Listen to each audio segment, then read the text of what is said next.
And good morning once again, my brothers and sisters in Jesus Christ. How thankful I am to God that we are gathered again to look into the book.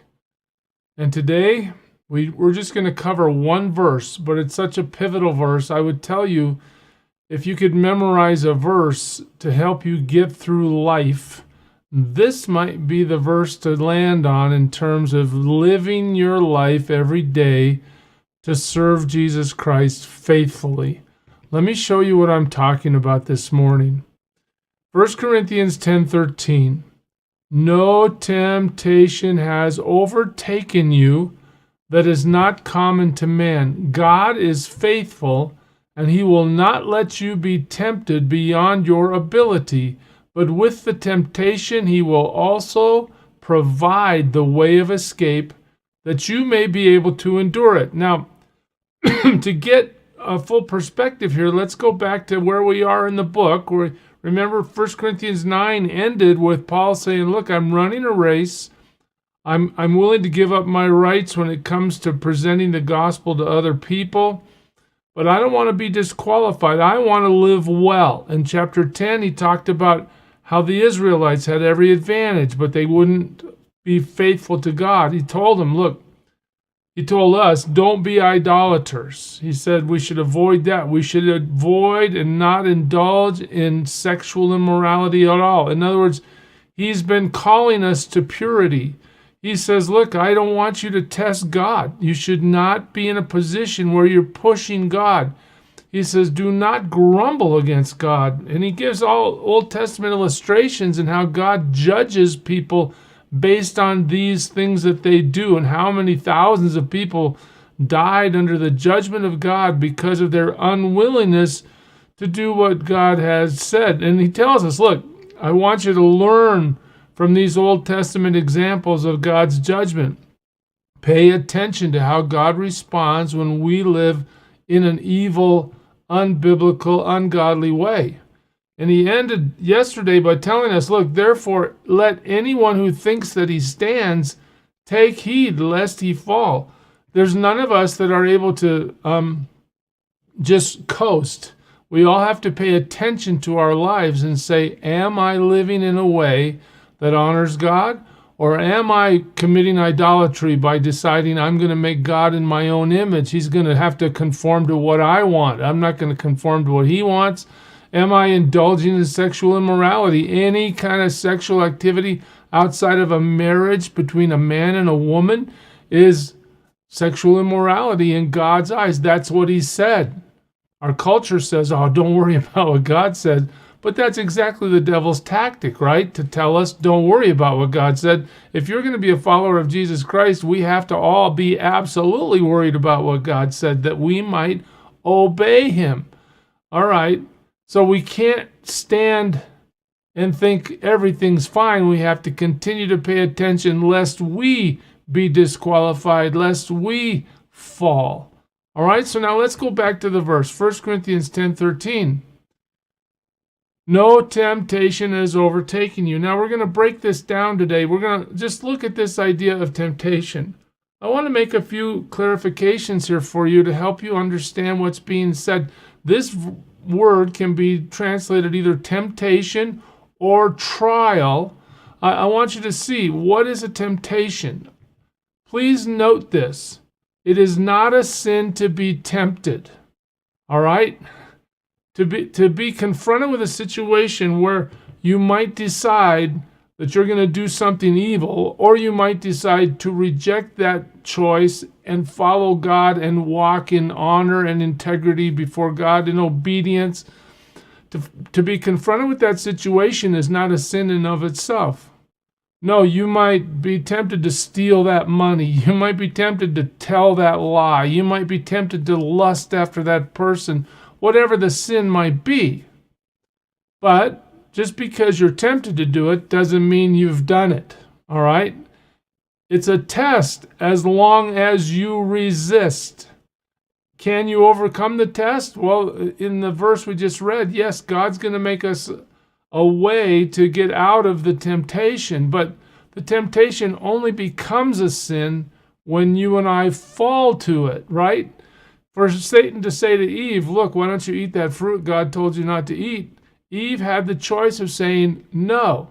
Had she done that, she would have been tested by the devil and she would have passed the test.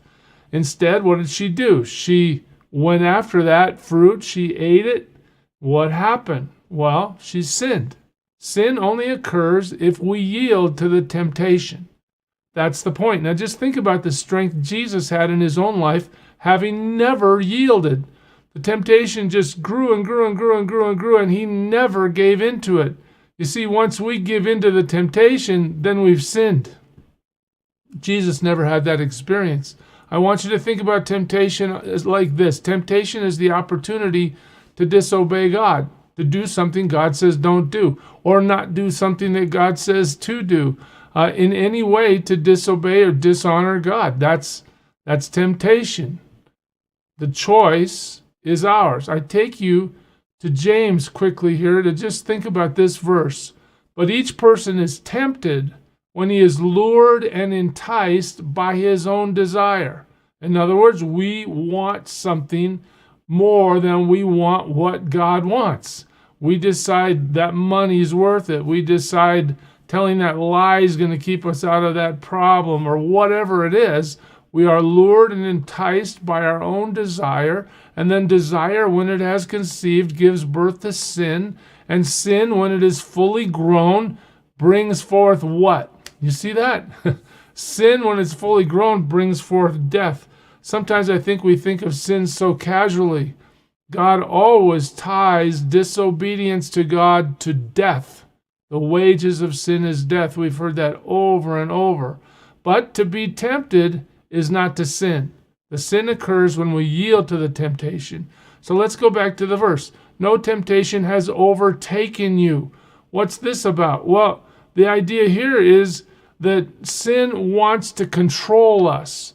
That to become a person that's hooked to some addictive behavior, hooked to some disobedience, you might play around with sin and think this or that is permissible, or nobody cares. I'm going to go against God in this way. What you find out in many cases is that sin owns you. In fact, look at the biblical evidence for that. In Genesis 4, do you remember Cain? This is when the first murder in the Bible is recorded. The Lord said to Cain, "Why are you angry, and why has your face fallen?" What happens? God tells him, look, if you do well, what does that mean? If you just obey me. All right, I said I didn't want the offering you offered, but I do want an offering from you. Just give me the offering that I've asked you to give me. If you do well, that's fine. Will you not be accepted? I'll be happy to receive you, Cain, if you'll come to me on my terms. And if you do not do well, pay attention, sin is crouching at the door. Its desire is for you, but you must rule over it. You must exercise your power to defeat sin in your life. Jesus said it this way. Jesus answered them in John 8, "Truly, truly, I say to you, everyone who practices sin is a slave to sin." That's a powerful truth, isn't it? That when we participate in doing evil, we are enslaving ourselves to that evil. Wow. So back to the verse. No temptation has overtaken you that is not common to man. What are we being told? That everybody's tempted, that our sinful natures are lured away. We do want to live for ourselves. We do consider ourselves self-sufficient. We do think that we know more than God and that we don't have to obey him because we're going to do it like we want to do it. Okay, this is a common fallacy in the human heart. People are constantly saying, hey, why is the world such a messed up place? Because when you put several billion people together and every one of them is in it for themselves, how can you avoid conflict? How can you avoid strife and evil? It's part and parcel of the sinful condition we are in.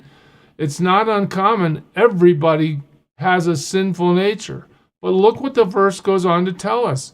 God is faithful. Now we're going to shift from the evil that could come to us through our own behavior to the fact that God is strong enough, good enough, capable enough to do what? He will not let you be tempted beyond your ability. Now that's a really profound truth right there. Just understand this. Whenever temptation comes to you, you always have the ability to overcome that temptation. There is nothing so overcoming that you cannot resist it. There is always a way out. God himself, the faithful one, will not let you be tempted beyond your ability. Wow. I mean, to me, that's just a phenomenal truth. When I sin, you know what that means? It means that I haven't drawn on the capacities that God has granted me. I have not gone to him and said, God, I really, really don't want to do evil today. I don't want to sin against you in any way. Please help me. Please show me what to do. Please give me the strength to resist. No, instead, I have cooperated with that desire or passion that has caused me to think about doing something evil, and I am moving towards it instead of rejecting it. God says, look, I'm faithful to you, and I'm not going to let you ever be tested or tempted beyond your ability. You always have a way out. And he says this, look, but with the temptation, whoops, I messed up. Oh, I just want to point this out before I move forward. Jesus lived this life. Jesus lived this life. He was here. He was tempted in every way. I just want you to see his example before we move on in the verse. For we do not have a high priest who is unable to sympathize with our weaknesses, but one who in every respect has been tempted as we are, yet without sin. Once again, Jesus sets the example for us to say it is possible to live a life of obedience to God. Now, not that you and I will ever be perfect like Jesus is perfect, but the point is we cannot look at our temptation as, oh, it's inevitable that I'm going to fall today because I feel that temptation. No, we have to completely understand that God hates sin. God wants to give us the strength and the direction to keep us away from sin. It's up to us to say, God, please be my resource, be my strength, that I might not yield to temptation today. That's the point. Okay, now back to the verse. God's faithful. He will not let you be tempted beyond your ability. But with the temptation, what will God do when the test comes? He will also provide a way of escape. Do you see that? There's a way out. You know the implication to that, don't you? Run for it. Sometimes, remember Joseph in Genesis? When Potiphar's wife wants to sleep with him, what does he do? He leaves his coat in her hands and he runs. He flees temptation. God gave him a place to escape and he took it. You know, my fear for us is that when we do see the way to avoid temptation, we don't take it because of the alluring, enticing nature of sin. We would rather sin against God than run away from evil.